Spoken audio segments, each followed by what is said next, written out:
Just now. All right, we're going to call this planning and zoning meeting to order. It is Tuesday, February 2nd at 2 p.m. So can I get a roll call, please? Chairman Briley? Here. Chairman Briers? Here. Commissioner Kelly? Here. Commissioner McAlina? It's here. Ron, unmute your microphone. Here, sorry about that. Commissioner Tondino? Here. Commissioner Williams? She needs to. It's here. You're muted also, ma'am. Okay, we can't hear anything. Okay. Commissioner Collier? He's not on. He's there. There we go. I'm sorry, I'm present. Commissioner Williams. And somebody's at the door. It's that gentleman says he can't hear. And I don't see Commissioner Collier. Yes, he's there. Okay. But did you call his name? Yes. Yeah. Commissioner Collier, would you please announce that you're present for the record? You're muted. But nobody paid any attention.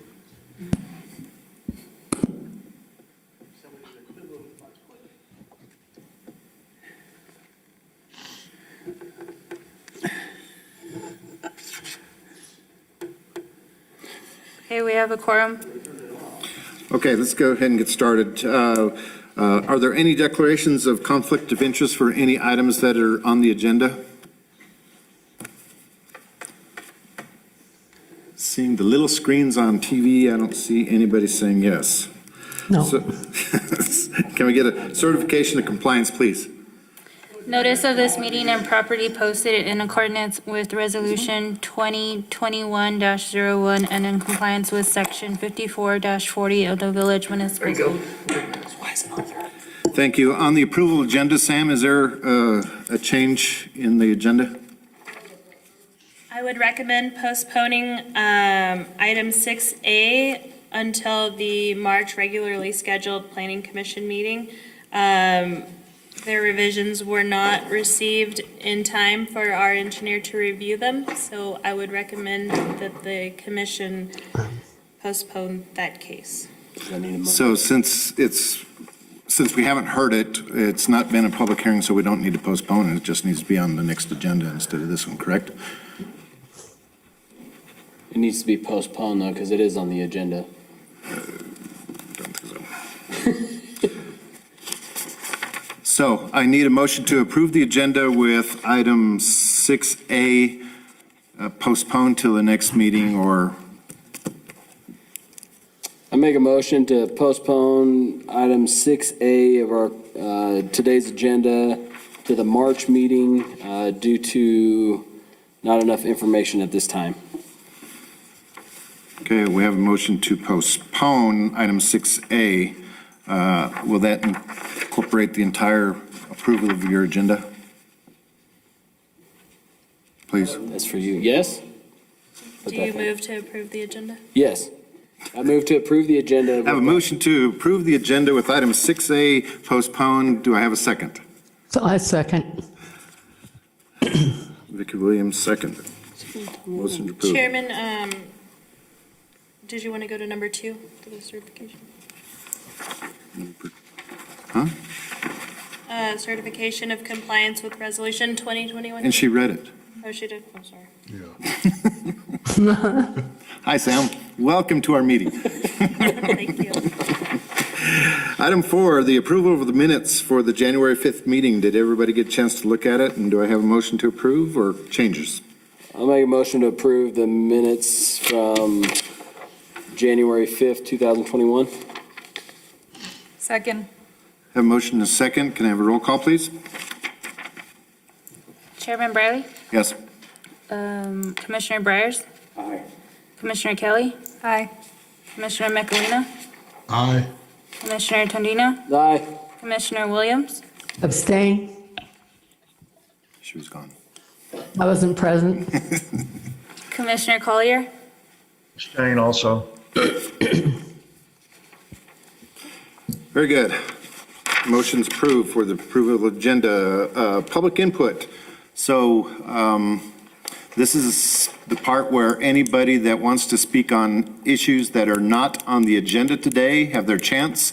I'm assuming we know how if somebody raises their hand on Zoom or YouTube, if there's anybody in the audience that wishes to speak on an agenda, on an item that's not on the agenda.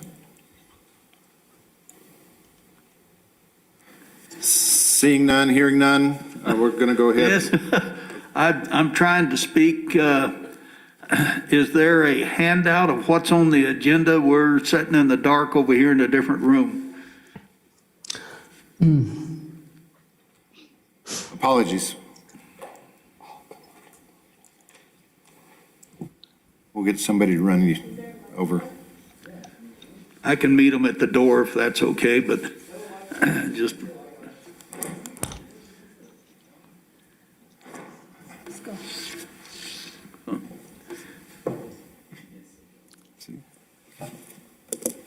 See, they can't read my name. The plate, it's backwards on TV.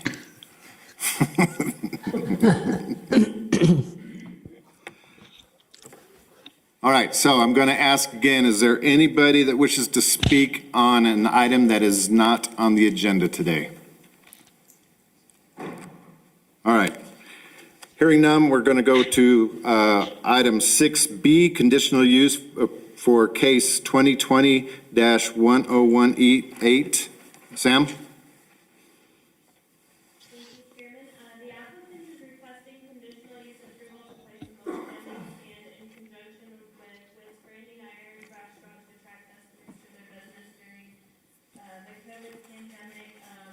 It's anticipated that it will remain there during the. Hey, Alan, you can't hear. Samantha's not coming through very well. Let me start again. I'm sorry about that.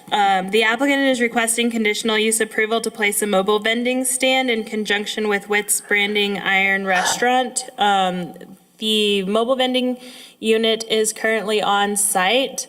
They placed it there to attract customers, but since it is a mobile vending unit, we are having them go through the process of applying to you all to keep it there, and potentially it could become operational during the event that restaurant, indoor dining, or even outdoor dining is not permissible. And the smoker does help attract customers, the owners have said. So I'm not sure, Sandy or John, are you on the call?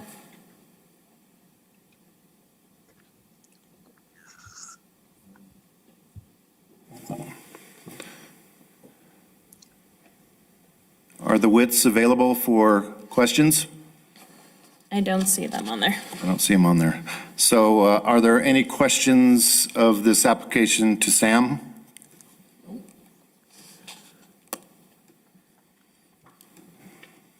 On screen? Ron, Vicky, anybody? Comments? A long time ago, I know that we visited this question, and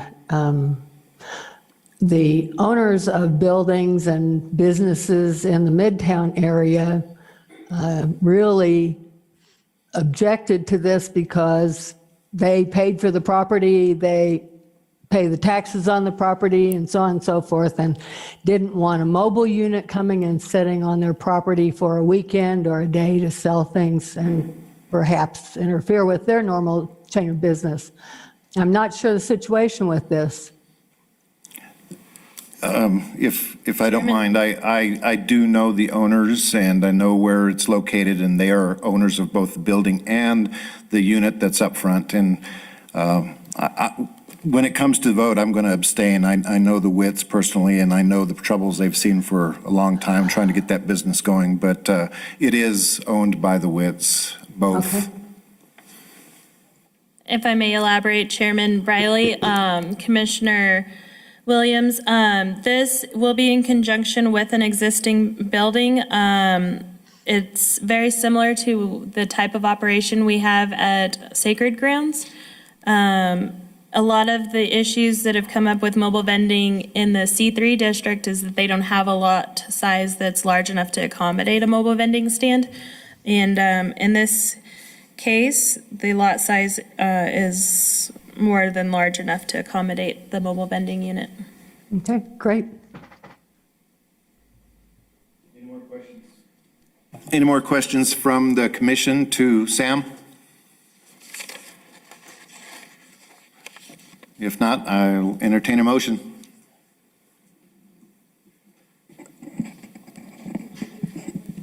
Oh, I'm sorry, this is a public, thank you.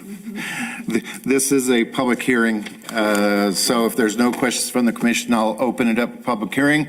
Is there anybody, either public or online, that wants to speak on or against this item?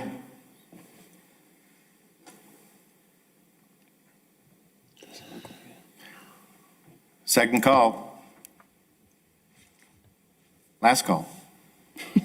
End of public hearing. That's the end of the public hearing. Can I get any more questions or a motion? Based upon foregoing findings of fact per section 54-68 and 54-101 of the Village Code, I move to grant the requested conditional use approval for case number CU-2020-1018 with the conditions stated in the case report. A second. We have a motion and a second. Can we get a roll call vote, please? Chairman Briley? I'm going to abstain. Commissioner Byers? Aye. Commissioner Kelly? Aye. Commissioner McElina? Aye. Commissioner Tondino? Aye. Commissioner Williams? Aye. Commissioner Collier?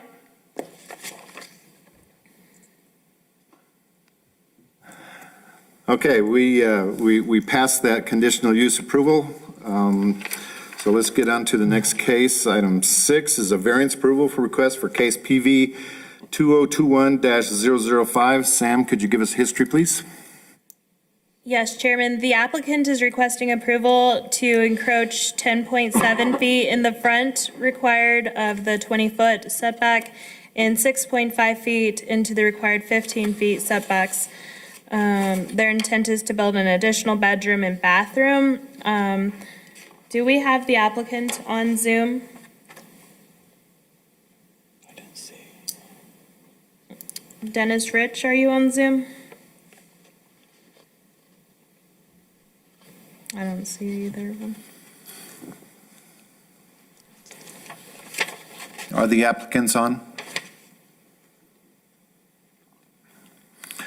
Very well. We'll continue. We'll ask questions to Sam then. I hope she can answer all the questions. So I guess I'll start. So being this is kind of a corner lot, have we considered the corner lot setbacks and which side is the front, which side is the side, which side's the back? Because it's kind of triangular, Sam? And I'm assuming so because this is the way you've asked them to apply for these variances, correct? Yes, that is how we obtain the side setback of the 15 feet. None of that house conforms to any kind of code on that lot. No, it doesn't. So, I think, well, you know what, that little shed in the back, that one does, Yeah. but not the rest of the house.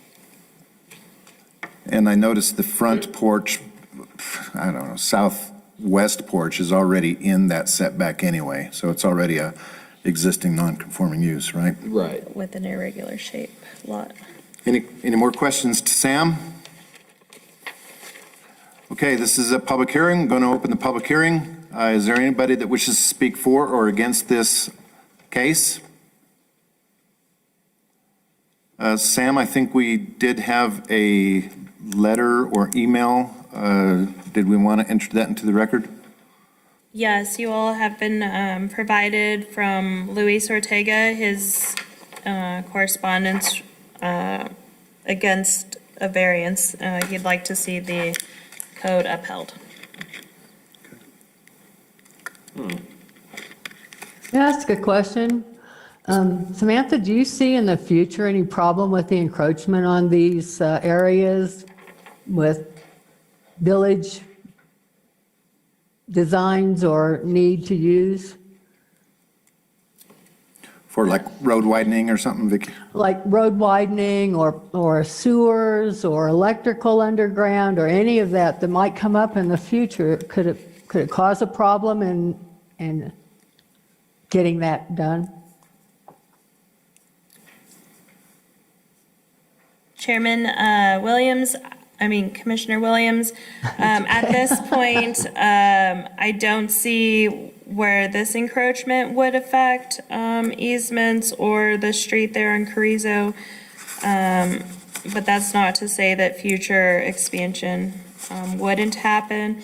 I can't really speak to that, but this particular variance, I don't see it being an issue in the future, considering that portion of the C2 district on Carrizo Canyon Road. Okay. So we're still in public hearing. Is there anybody that wishes to speak for or against this case? Seeing none, hearing none, I'm going to close the public hearing. Commissioners, any more questions? Any more answers? Any more thoughts? Any more motions?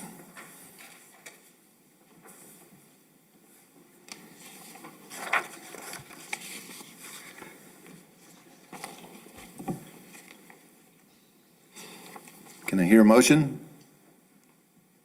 I'll just speak all today. Based upon the foregoing findings of fact per section 54-68 and 54-101 of the Village Code, I move to grant the requested conditional use approval for case number CU 2021-0025 with the conditions stated in the case report. You mentioned conditional use in your motion. That's what it said.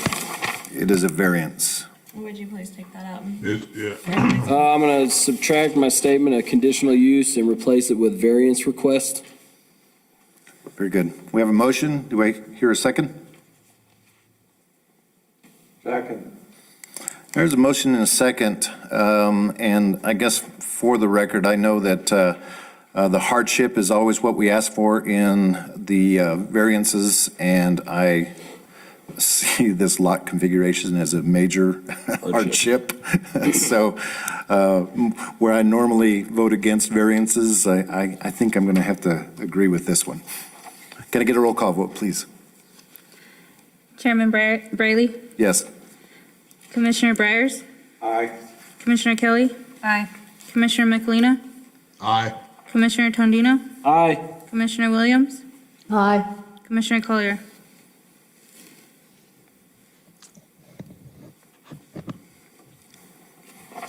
Very good. Motion passes. Number 7, public hearing, Metropolitan Redevelopment Area Draft Plan Public Hearing. I'm going to turn this over to Sam and take it from there. Thank you, Chairman Briley. Today with us, we have Phyllis Taylor and Danielle Wilson with Site Southwest. The village has contracted with Site Southwest to create this Metropolitan Redevelopment Area Plan.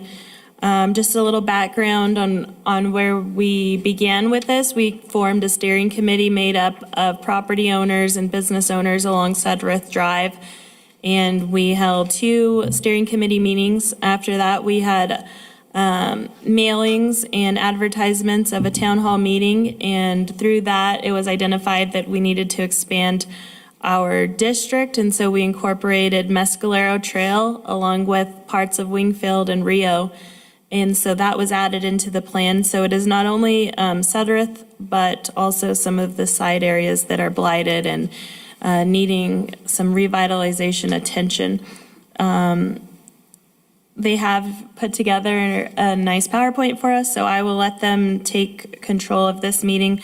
This public hearing is one of 2 that are required by state statute to be held prior to adoption of a metropolitan redevelopment area plan. So I appreciate you all willing to hear this public hearing and take any input from our citizens and property owners. And with that, Phyllis, if you all would take control of the screen sharing and give us our presentation.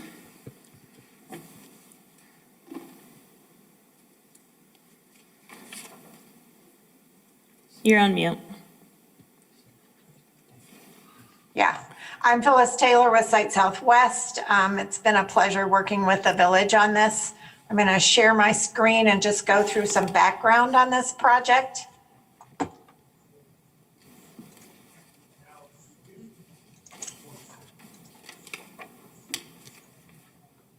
Okay. Now I'm not finding my, let's see. All right, here we go. The State Metropolitan Redevelopment Act is one of 3 statutes in New Mexico that allows local governments to help businesses and property owners directly. The other 2 are the Affordable Housing Act, which allows local governments to participate in housing projects that meet certain predetermined criteria, and the Local Economic Development Act allows local governments to participate in economic development projects. So this one is intended for areas that exhibit characteristics of what is called in the statute blight. And we'll get into that a little later, what that means, but it just means that there are problems within a district, and it could be more successful if those problems were addressed. And it requires cooperation of the public sector and private property owners and businesses. There are buildings and properties that are vacant or in poor condition, and there's multiple owners with different goals, and that's pretty typical. But the MRA and the planning work that's done around that allows local governments to take kind of a coordinated approach, even with multiple owners. There are 2 things required for this. One is that the local government has to designate the area as a metropolitan redevelopment area. And there's a designation report that kind of documents what the characteristics are that make it a logical area for designation. Then there has to be an MRA plan that identifies the types of projects that the local government will participate in. So I'm going to go through both of those things briefly. And then the designation report identifies the boundaries of the metropolitan redevelopment area. And as Samantha said, we started out only looking at properties right along Sutterth. And as we met with property owners in the area, we expanded in certain locations to include other properties that are a little bit off of Sutterth, but still in the corridor where the area could use some help. So what a metropolitan redevelopment area designation and plan can do, it allows the local government to help property owners improve existing buildings and infrastructure. It opens a possibility for grants and low interest loans to businesses that are consistent with the plan. We've looked at creating a business incubator that would make space available to startups at less than market rate rents. And then just in general, it helps expand the tax base and allows opportunities for new businesses that keep dollars in Ruidoso. We've looked at the Midtown District as kind of the centerpiece of this area, but also looking at the gateways that enter into it from the east and west. There's opportunities for rehab and redevelopment of problem sites. The intent is to get private enterprise involved in that. And then there's public investments that can happen in the area that are enabled by the code. And it focuses on implementation and the kind of accomplishing the actual projects. It's relief from the anti-donation clause, just like Local Economic Development Act and Affordable Housing Act. And it allows public-private partnerships to happen. There are opportunities if the village decides to pursue this, to do some tax increment financing where the increment of taxes collected as a result of improvements made above when this all started, to help pay for improvements in the district. And it also has some other financing tools associated with it. The village could issue metropolitan redevelopment bonds to help private businesses by giving them some favorable financing. It's not that the village would lend the money, but it could be the vehicle for the bonds. The other thing to keep in mind with this is that as the village looks for money to help accomplish some of these projects, just having the designation in place can be a bonus in the grant applications for things like housing tax credit projects. As an example, there's some bonus points for having the redevelopment area in place. So the kinds of things that cities typically do, and there are quite a few metropolitan redevelopment areas around the state. Local government can acquire, own, lease, improve, sell properties to promote business development, and we'll show you some examples of that in a minute. The local government can carry out projects to help improve conditions. Facade improvement loans and grants are things that a lot of communities do. Public improvements like streetscape improvements or roadway improvements, drainage improvements are projects that cities have done. Building new buildings, providing parking, providing wayfinding signage. All these things are typical things that local governments in New Mexico have done. And then public-private partnerships where the local government is a partner are also something else that has happened. And these are some examples from around the state. In Albuquerque, old Albuquerque High, some of you may be familiar with that. It sat vacant for, I'm thinking 20 or 30 years after it was the original high school, and the school kind of outgrew those buildings and moved.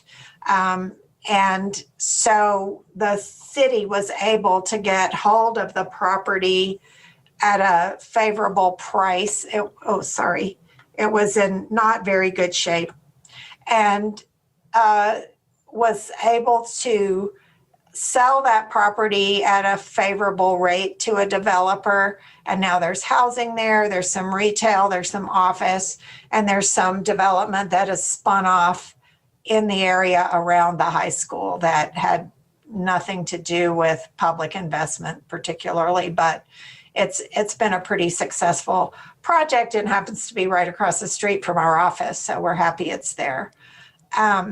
The Hotel Clovis in Clovis was a railroad hotel that was abandoned and in disrepair. The city of Clovis got some funding to do environmental remediation on it. They were able to convey the property to a developer, and now there's housing there in the floors up above and retail and office on the first and second floors. The Main Street renovation in Las Cruces you may be familiar with. The city opened up the street, did a plaza, streetscape improvements, and it's really made a distinctive place of downtown where before they had a closed off mall and no traffic at all. Farmington and Carlsbad have implemented facade improvement programs, so that's kind of helped spruce up buildings in the front, so the whole streetscape looks better. There's Gallinas River Park in Las Vegas, and then in several communities, Silver City being one of them, the New Mexico Main Street program has implemented a theater district program where old movie theaters, they help the businesses with new equipment and get the theaters back into productive use. So these are all really different, but they're examples of projects that have been done in other communities.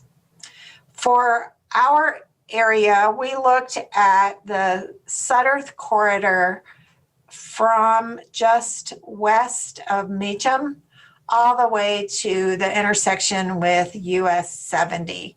So that's a pretty long corridor, but you'll see in a minute kind of why we looked at the entire corridor. The red, and I think you can see my pointer, the red area here is the Midtown Association area.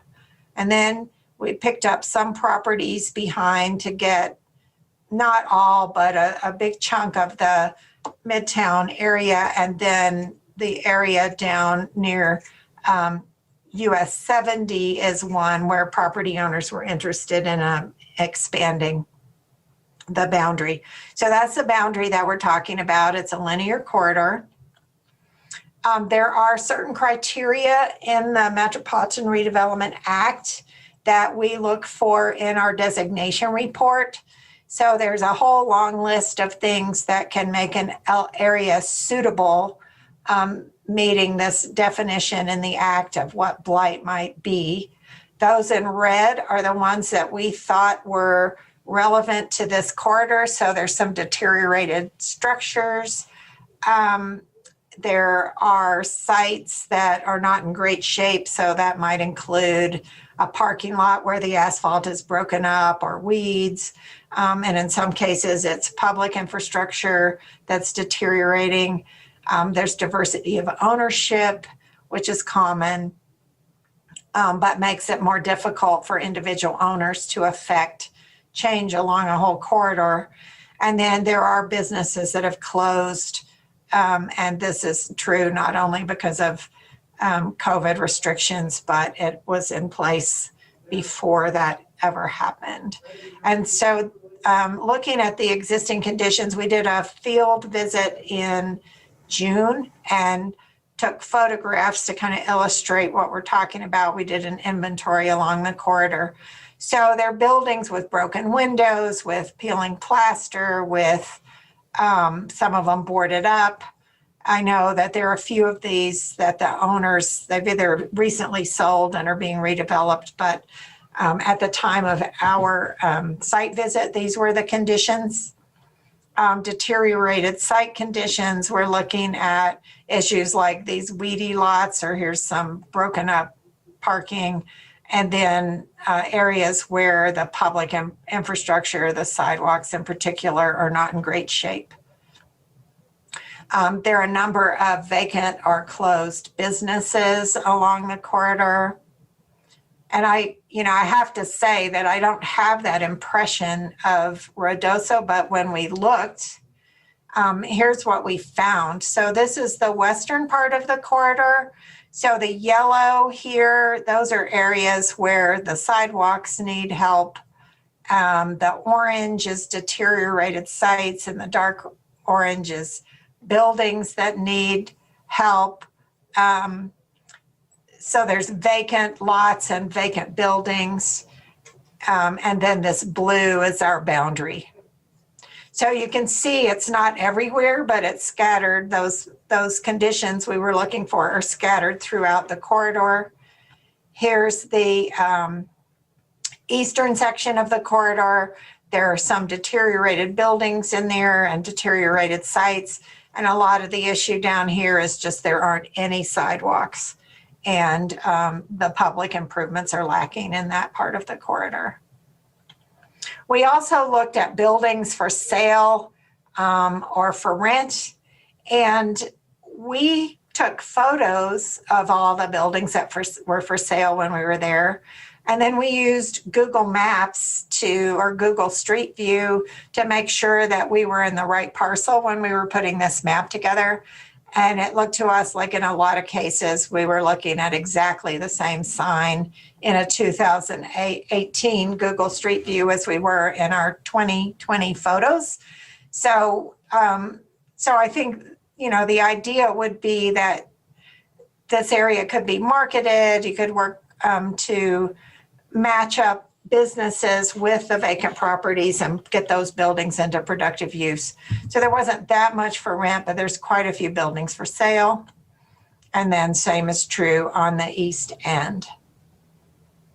So those things that we just talked about are the things that kind of indicate to us that a metropolitan redevelopment designation would be something useful and give the village some tools to help improve this area. So in the plan, so that's the logic behind the designation report.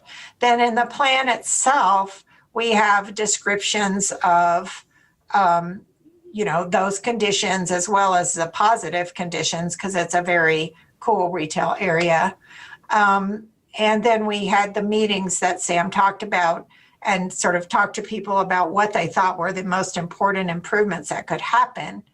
So this is kind of the vision that we have about Sutterth Drive as kind of the spine of your retail district and the importance of that area to serve as a central corridor for the community. Then we looked at the projects kind of fell into categories. So we have some about access and mobility. It's a pedestrian area, a lot of it, just making it easier for people to move around. The character and design, trying to maintain the character that it has. Placemaking and community spaces. So having public spaces that are attractive, and then economic vitality, just what could happen to help businesses thrive there and have new businesses that take up some of those empty buildings. So for access and mobility, we were looking at sidewalk repairs along Sutterth. Also, Center Street is a really good north-south corridor that connects Sutterth to parking, to Wingfield Park, and then to the north, there's a potential to go all the way to the river. So those are two kind of pedestrian areas of improvement, and then wayfinding signage to kind of help people navigate the area, know where they are, and find the areas they want to get to. For placemaking and community spaces, there's proposals for renovation of Wingfield Park. So that's a project that's kind of in the concept stage. We made sure it was included. The Midtown Association has a mural program. This is really one that's their responsibility, but we wanted to make sure it was included. The village has acquired the Wingfield House and has proposals to do a history center there, a visitor center, so that there's a public anchor on the kind of west end of the corridor, and then street improvements along Sutterth. And one of the things that we've had to do is send our draft reports to the Main Street, New Mexico Main Street, the Historic Preservation Division, and the DOT. So for our final, we'll be getting comments from those entities as well as the community in Ruidoso. Character and design, we've included a facade improvement program. That's something that periodically the Main Street, State Main Street helps fund, but otherwise we're talking about quick and easy facade improvements that a volunteer group can do.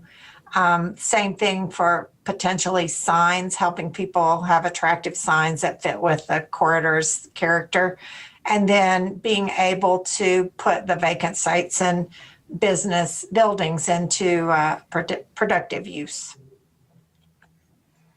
For economic vitality, one of the things that the village is interested in is an incubator at the Horton Complex.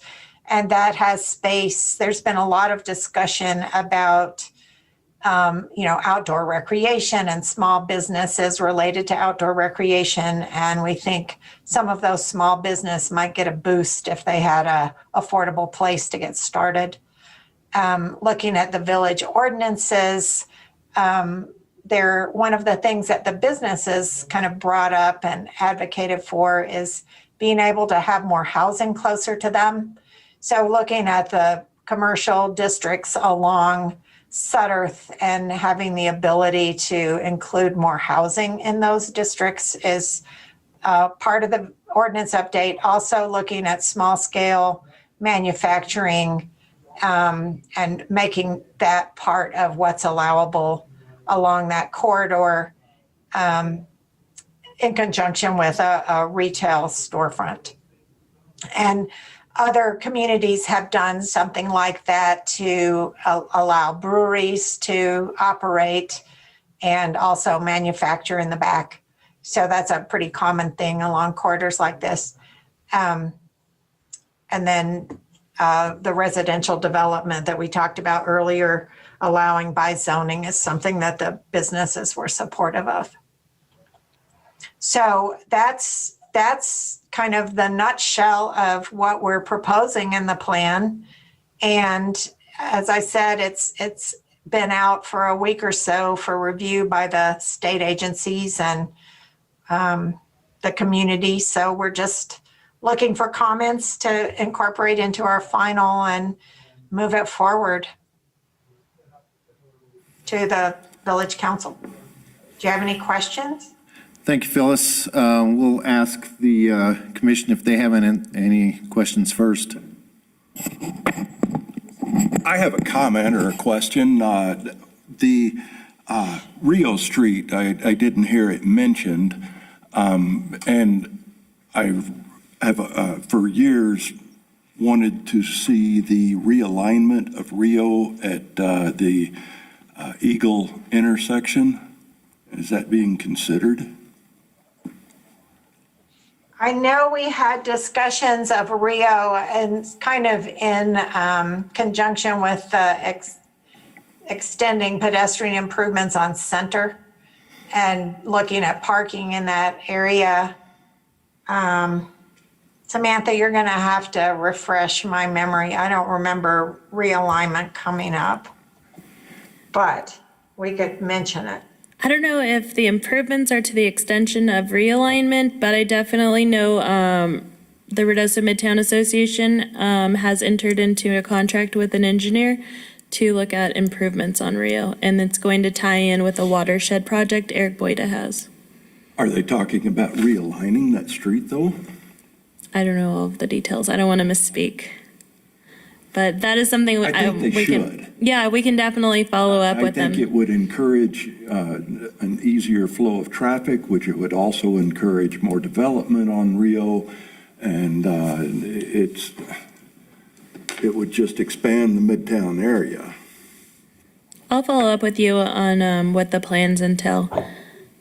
All right. But it's in the works already. They've already gone through procurement and brought on an engineer.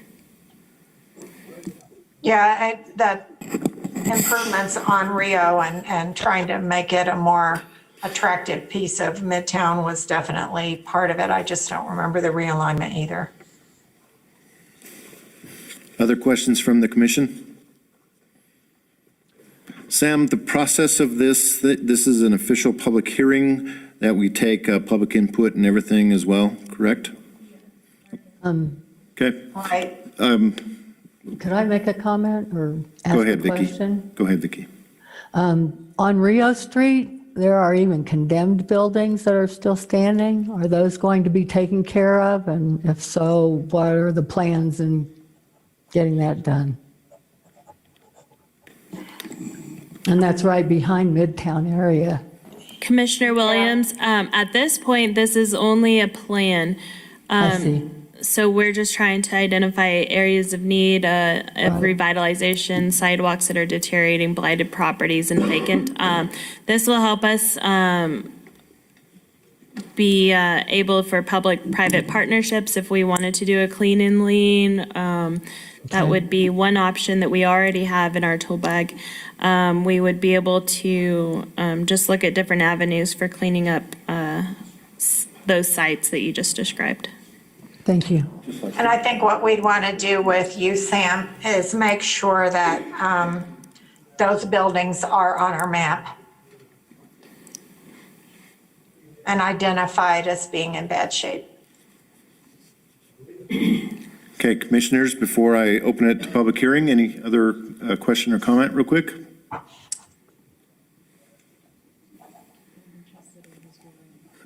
Okay. All right. Well, we'll go ahead and open this public hearing. Is there anybody in the audience that wishes to speak for or against this plan? Please raise your hand, and somebody needs to take control of where they're at. Okay, I see. I I would don't know if just you like can to see. make a comment. I am a property owner on Suttereth Street, and I have tremendous amount of flooding every time the rains come in. Close to the Dollar General. I brought it to the attention of the village as well as the state. And I'm just wondering, what can be done about that? And could it be part of this MRA in order to get that taken care of?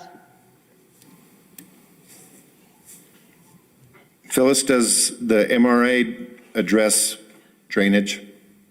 Well, we didn't do a separate drainage study, but if there's a problem, we could definitely mention it because we've talked about improvements to Sutterth in general, and we could make sure that drainage is included in that discussion and something we can discuss with the DOT. Since Sutterth is a state highway, they're the kind of entity that is in charge of that. And I think there's some improvements along Sutterth already being looked at. For the record, can I get the full name of the resident that was just speaking? My name is Cynthia Kraus. The property owner is Frederick Becker. Thank you. Do you need the address? That would be helpful. It is 648 Suttereth, Okay. right across the street from Dollar General. Ever since they put the Dollar General in, we have had tremendous amount of flooding on our property. Okay.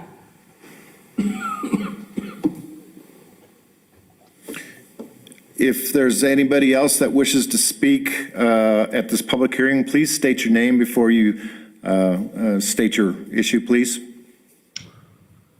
If it's all right, I'd like to make a comment. My name is David Silverman. Go ahead. Yes, sir. Thank you for the opportunity and thank you for the presentation. We own 4 acres on, this is Bailey, on the corner of at Sutterth and 70. It's adjacent to the former K-Bob's, former Elite Cattle Company. It's vacant land, and we've had intentions to develop it when the timing is right. I know, so 2 things. First, I'm in support of the plan, and I think it's a great thing for the community, and I think it'd really do a lot. The MRAs around the state. Sorry, one second.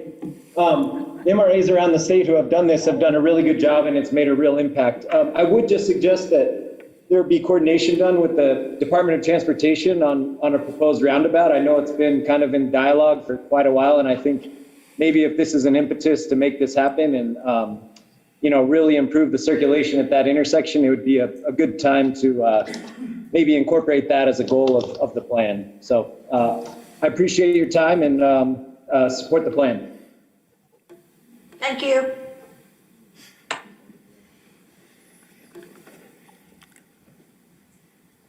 Hello, I don't know if you're calling on raised hands or you Yes. just want us to jump in. Jump in there. Good afternoon, everyone. My name is Betty Beecham, and let me see if I can get my video on here. Yeah, there we go. I live in Santa Fe, but I own property in Ruidoso, and I think what you're doing is fabulous. It's just a great idea, a great plan. And I missed a lot of the meeting. I'm sorry, I was on another meeting. And I just wanted to sort of throw my name in the hat. I have the retail center that's across the street from Compass Bank and the development, Riverside Development, I believe it's called. And I think that's a very valuable area of town that just needs a little facelift. It's sort of looking tired in there.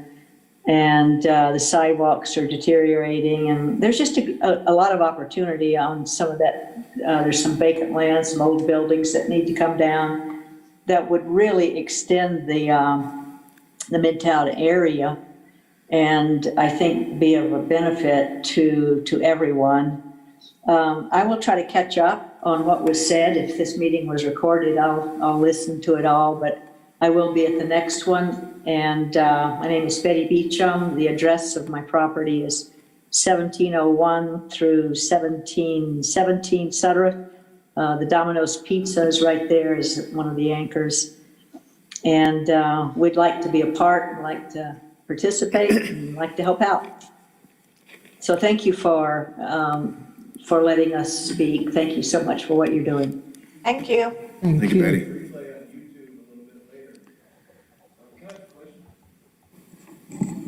How come this plan doesn't include Meacham to all the way to Farley? We had that question with the property owners wanting to extend down Meacham, and I think our feeling was that to get Sutterth in shape is a pretty long district. And the idea would be if there's success with this and you can really see some improvements as a result, that there are other places in Ruidoso that might be suitable for designation, but that this would be kind of the first area to cover. And I know other communities have more than one metropolitan redevelopment area. They just started with one and then went out from there. So that was the idea about not having it also go down Meacham. Okay. Just focus on one corridor first. Is there any other public input? I'm in the only one in the audience, I guess. My wife and I drove over from Las Cruces. We own the property at 1200 Suttereth. My name is Bill Robinson and my wife is Oline. We've been active in Ruidoso area since 1999. And I was disappointed when you said that you've been having meetings up and down the businesses. The first I had notice of this when I got a pamphlet about a week ago in the mail. So I had no idea that there were input before this meeting. At any rate, what my concern is that the signage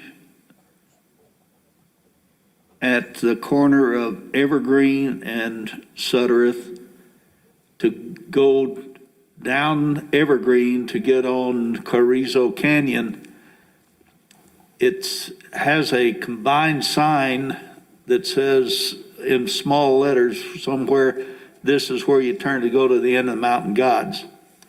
That needs to be relooked at. I know I had a nice monument sign in front of my office, and I was told to take it down because they didn't want a monument sign. They wanted to on a pedestal.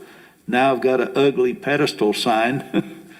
And I noticed that about the time that I got finished with that, they come over and they made the changes to the sign that was there at the time. I don't remember who was in the building, but I think it was in cahoots or something like that. And they just added this signage about going to the end of the mountain gods. It's a major street to get off of Suttereth to get to Carrizo Canyon, because I think there's some restrictions down at the bottom of the hill where the resort golf course and so forth is. So it might be something to take a look at on to improve that signage and how you get more emphasis into getting to turn there. And is there any, since I'm on the Department of the highway, is there anything going to be available like for assistance in paving driveways and lots and so forth in this situation?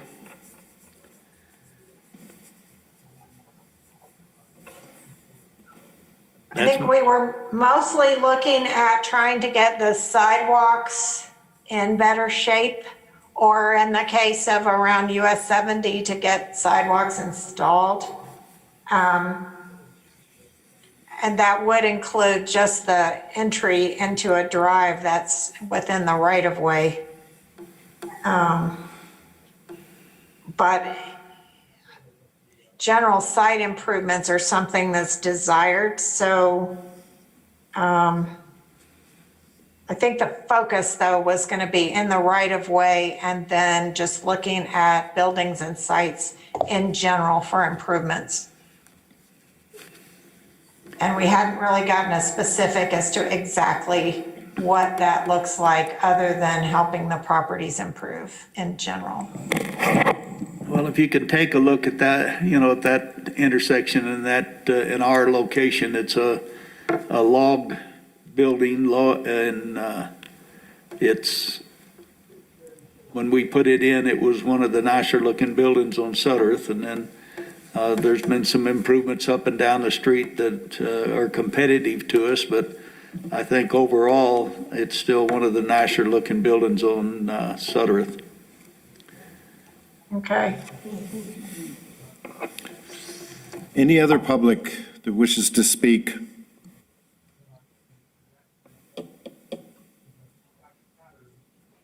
See anybody raising their hand on Zoom or YouTube or anything?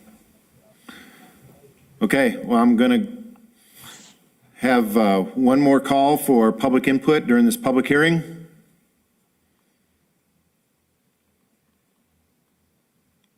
Okay, last call. I always like that word. All right, we're shutting down the public hearing.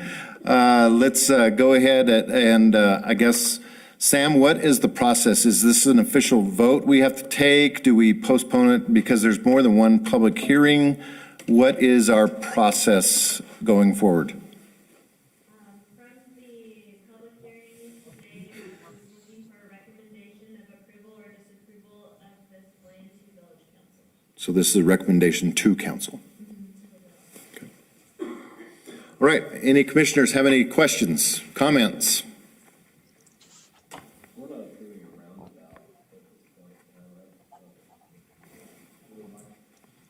We can't hear Alan. We're not saying anything, Ron. Oh, why not? We couldn't hear Samantha. Yeah, we like to whisper. And that's why they put these plexiglass barriers up. Anyway, no, what he was asking if there is a plan for a roundabout, and Sam said no. So there, that was the whispering. Any more comments, commissioners? Well, I'd like to ask Ms. Taylor, your presentation was excellent. Looks good. I was wondering, do you have a priority set up in mind? Obviously, all of this at once is kind of overwhelming. There are a few things that are already kind of in the works that would probably be the first projects that would happen. One is the Wingfield House.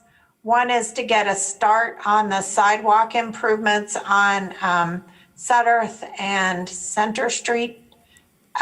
Those two things, then Midtown is working on its own. The association is working on the murals.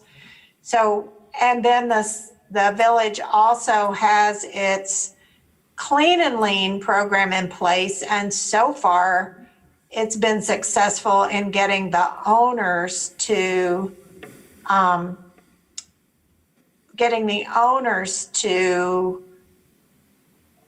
improve the properties on their own. But I think but that wouldn't necessarily always be the case with the Clean and Lean program. So I think those are probably the top things. Then there is an ongoing look at the US 70 intersection. And with that would be more sidewalk improvements.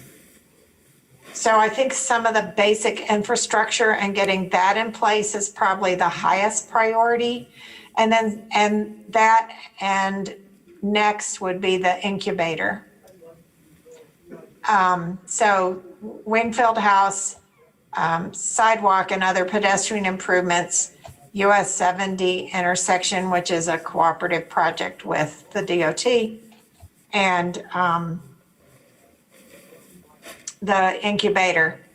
And then after that, it's continuing to look for funds and working with New Mexico Main Street to try to get funding in place for some of the other projects. But this does enable them. Very good, thank you. One last question to this is, I've heard a lot of negative and positive comments on the roundabout issue. I've been all over the world and seen them work, and we have one just further up from the intersection of Sutterth and Meacham. Was that roundabout that we have in place now included in any type of assessment that you've come up with? The one on the west end? Yes. At the end of, I guess you'd call that Sutterth. Yeah, it's into Main Road or something. Correct. It's included in the area. We did not assess it per se, and we hadn't heard that there were any issues with it.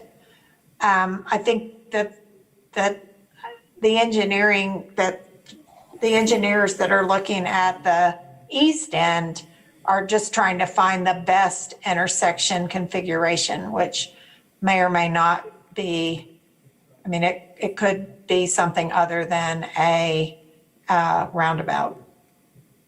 Other than, but still try to improve the flow of traffic through there. what's your take on converting an intersection like Carrizo Canyon and Sutterth, which is seems to be a sore spot? What would be something major that you would consider in converting that to a roundabout? I'm going to just say that everything along Sutterth ends up at the DOT. And so the things that have been proposed within the right of way, the sidewalk improvements, the improvements at US 70 are all projects that would be not just coordinated with the DOT, but they would kind of have the final word. So that would be true of Carrizo Canyon, that sort of intersection too. And we had not talked about that. We had looked at the east end and the sidewalk situation only. So you're suggesting that looking at Carrizo Canyon, just the intersection? I didn't suggest it. All I said was I asked what was the procedure for trying to take into account or design and convert an intersection like that on an obtuse angle to a roundabout. I mean, obviously, you don't want to disrupt the businesses. No. But what would be a key factor in trying to convert that to some sort of a slowdown, and here comes an intersection with a roundabout? I don't know. I'm not a planner. And Yeah, that would be a request to the DOT to look at it. yeah, well, I think some feedback from them, if you could request, just how do they go about converting an intersection to a roundabout? I don't know. Anybody else interested in that? I thought it was an interesting point. I drive down that street all the time, and if you're headed east down the hill, you know, you got that the acceleration, and then you come up to the intersection, and I agree with the comments previously. The left turn only, right turn only, that all really confuses traffic. There's been several accidents. Commissioner Collier, I'm going to put on my DOT hat for a second here. Yes, sir, go ahead. And to get anything done through the bureaucracy of the government, is at least 5 to 10 years out in planning. It is just amazing how long it takes for things to get planned. If we have input from the village saying, this is something we really want to look at, then they will put it onto some sort of priority list to start doing studies. Again, that's a study that'll take 3 or 4 years as well. Anything on a highway takes more studies. So it's possible. In my lifetime, I'm not sure, but it does take a while. I do know that most roundabouts, I know the DOT has been sitting in with some of the village people on the Highway 70 and Sutterth intersection, and it takes property. It takes a lot of area for these turns, and that's where you start getting into, well, how much are we going to spend just on right-of-way? And so then it's just $1 if the people around you want a roundabout, and then it's condemnation and all that kind of fun stuff. But I'm going to go backtrack on the sidewalks. So there is a springtime project that we have coming up in cooperation with the village to start working on some of the sidewalks in Midtown. I know you mentioned Center Street, and one of the things that I've been warned by some of our planning engineers and planners. They know that I sit on Planning and Zoning Commission in Ruidoso. They say, you do know that a sidewalk project in Ruidoso is going to be pretty near impossible to meet ADA. So if you're going to do any improvements on there, you're probably not going to get to use any federal funds because everything is steep, it's sloped, it's a mountain. And it's going to be nearly impossible to get any federal funds, which the DOT has about 84% of their projects are federal funded. So this would have to be a state funded, which we get very little state money for state projects. So just the doom and gloom as far as the DOT. Now I'm putting back on the commission hat, and I think it was a very good presentation. I think a very good idea. And I look forward to seeing a lot of this happen in the Village of Ruidoso and make it prosper. And I'll switch my hats wherever I possibly can to help out. So is there any more commission comments that they want to make toward this public hearing so that we can make a motion to recommend it to council? Any more questions? Motion. I make a motion to recommend approval of the draft plan to the village council. Second. We have a motion and a second. Can we get a roll call vote, please? Chairman Briley? Yes. Commissioner Briers? Aye. Commissioner Kelly?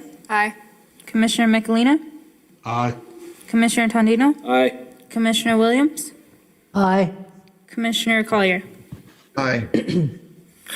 Thank you, Phyllis. Thank you. Good to see you again. And Thank you. so that motion carries. We'll recommend this draft plan to council. So next on the agenda is SAM reports. Thank you, Chairman Briley. I am happy to announce that we have selected a contractor to bring on for the rewrite of Chapter 54, Articles 1, 2, and 3. So that's directly affecting our commission here. And so moving forward, once we establish our steering committee, I'll be asking for volunteers from you all to serve on that committee, to donate your time. We'd really appreciate it. We'll be recommending the approval of the contract at the village council meeting next Tuesday, and pending their approval, we'll move forward with all of the analysis of the code and see what works and what doesn't work. And other orders of business, our CDBG grant, we are near going out for bid on that and bringing on a contractor to complete the work to improve water and sewer in that area, as well as add fire hydrants and rebuild the streets. As you all know, because of the sketch plat that we heard at the last meeting, there is a developer that is interested in adding 60 single-family homes because of this project. So that's a plus for our community. We also have been using some mobile analytics data to help revitalize the businesses and event organizers in the community, and we're going to roll out an implementation plan on that and start working with businesses one-on-one on how they can improve and target these audiences that we're seeing come. We have an idea of who our core audiences are and where they're coming from, as well as secondary. So we'd like to work with them and engage them on a one-on-one basis. That's all I can think of from the last month, Chairman. Any questions for Sam? Any comments? I have one, and the rewrite of the Chapter 54. So with the input of the development plans, with the comprehensive plans, they will take that information, and this is one of the things that I always warn commissions about. If the documents and the comprehensive plans say, we're going to make all the roofs red, then we are the ones that have to pass the ordinances or suggest the ordinances to the council to make that happen. And that's the hard part, is telling people with green roofs that they now have to change to red roofs. And that's the hard part of what Planning and Zoning Commission does when we do a rewrite of these codes. I've done it twice, I think, so it's kind of fun. Yes, absolutely. This is a complete rewrite going through there, and so it'll be a challenge. I think we're going to really listen to some of the voices that we've heard of more live-work opportunities in our commercial districts. I'm not sure how that'll play into our current zoning layout, but this is going to definitely be an extensive process. They have 1 year to complete the rewrite from the date of contract. And due to COVID, it'll be a challenge as well, reaching out to the community, as it always is, since we have a lot of part-timers. But I anticipate we'll continue our efforts of public outreach, getting on the phone and calling people, inviting them to town halls, sending mailers to every property owner and door hangers to those that are just tenants. But it's going to be a huge undertaking. We're going to expect them to incorporate things from master plans and our new comprehensive plan and incorporate that into this. Very good. Anything else, Sam? No, that's all I have. Commissioner comments? Questions? Anybody? Hearing none, I'll take a motion to adjourn. So moved. Your motion? Seconded. Motion is second. All those in favor say aye. Aye. Aye. Thank you, everybody. See you next month. Thank you.